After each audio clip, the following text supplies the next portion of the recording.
স্ত্রীর সম্মান রক্ষার দায়িত্ব স্বামীর হাতেই থাকে।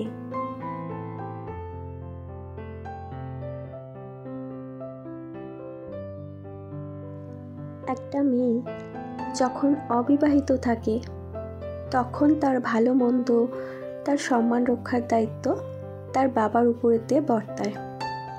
তবে এই মেয়েটাই যখন বিয়ে হয়ে অন্য একটা মানুষের সংসারে আসে, সেই সংসারেতে তার ভালো থাকা, মন্দ থাকা বা তার সম্মান ঠিক কতটা হবে সেখানে, সেই দায়িত্বটা কিন্তু পরিবর্তিত হয়ে যায়। সেই দায়িত্বটা তখন তার বাবার কাছ থেকে চলে আসে তার স্বামীর হাতে।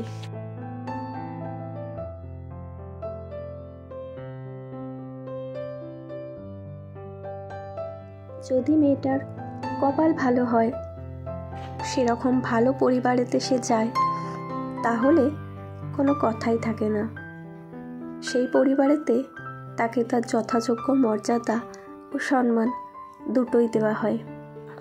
তবে সব পরিবার তো একরকম হয় না, সব পরিবারের মানুষগুলোও একরকম হয় না। কিছু কিছু পরিবার আছে যেখানে ছেলের বিয়ে দিয়ে বউকে হেনস্থা করাটাই প্রধান উদ্দেশ্য বা লক্ষ্য হয়।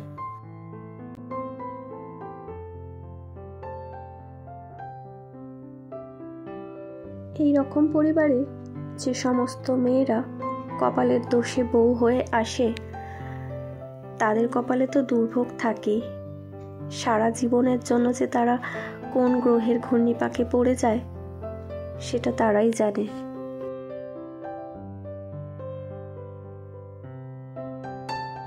এই ধরনের মানুষরা সভ্যতা, ভদ্রতা এই শব্দগুলোর সঙ্গে পরিচিত হয় না। তাই এরা এটাও জানে না যে অন্য কোনো বাড়ি থেকে একটা মেয়ে যখন তার নিজের বাবা মা, নিজের পরিবার পরিজনকে ছেড়ে সারা জীবনের জন্য তাদের বাড়িতে চলে আসছে, সেই মেয়েটার মনের ওপর দিয়ে কতটা ঝড় বয়ে যায়, সে কতটা কষ্টের মধ্যে থাকে সেই সময়টা। এই কষ্টটা থেকে বেরোতে তার বেশ অনেকটা সময় লাগে।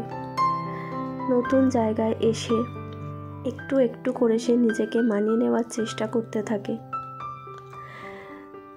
আর এই চেষ্টা করার মধ্যে এই মানুষগুলো নানা অছিলায় তার সেই কষ্টের পরিমাণটা বাড়িয়ে দিতে খুব ভালোই জানে।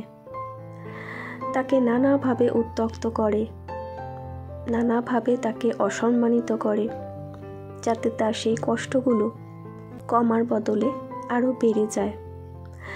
এরা মানুষকে ভালোবেসে তার কষ্টের উপশম করতে জানে না। মানুষকে কটু কথা শুনিয়ে তার ব্যথার জায়গাটাতে তকতকে ঘা করতে জানে।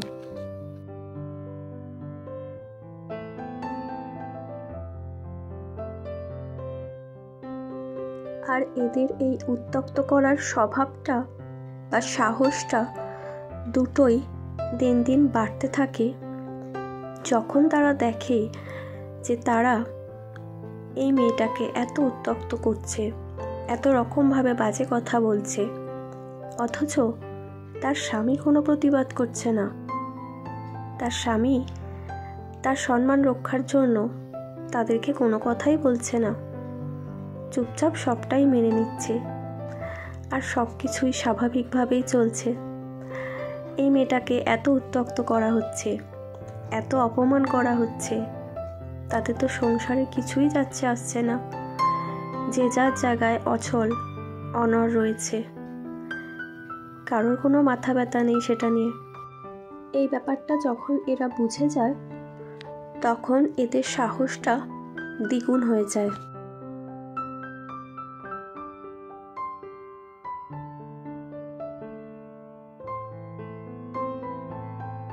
তবে যে সমস্ত স্বামীরা তাদের স্ত্রী সম্পর্কে একটু সচেতন, তারা কখনোই তাদের স্ত্রীর এই রকম অপমান বা অসম্মান মুখ বুঝে মেনে নেয় না।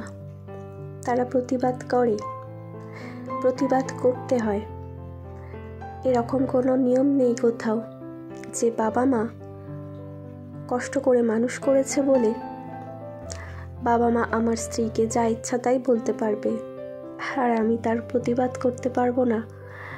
এটা বোধহয় কোনো নিয়ম বা কোনো লেখার মধ্যে থাকে না।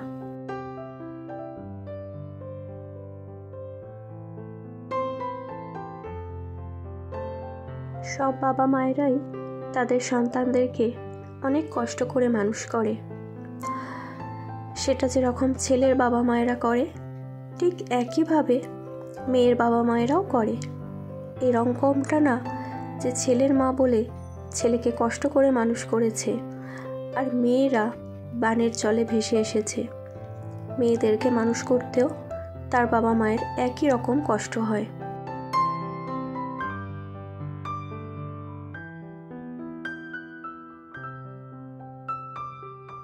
অন্যায়টা চিরকাল অন্যায়ই হয়, সেটা যেই করুক।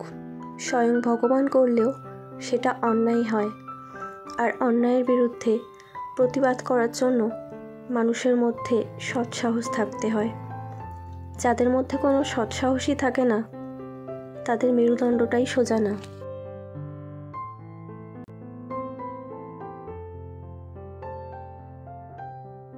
আর যেসব মানুষের মেরুদণ্ড সোজা হয় না, ঠিককে ঠিক আর ভুলকে ভুল বলার সৎসাহস থাকে না, সেই সব মানুষরা কেন যে অন্য একটা মানুষের দায়িত্ব নিতে যায় সেটা ভাবলেই অবাক লাগে।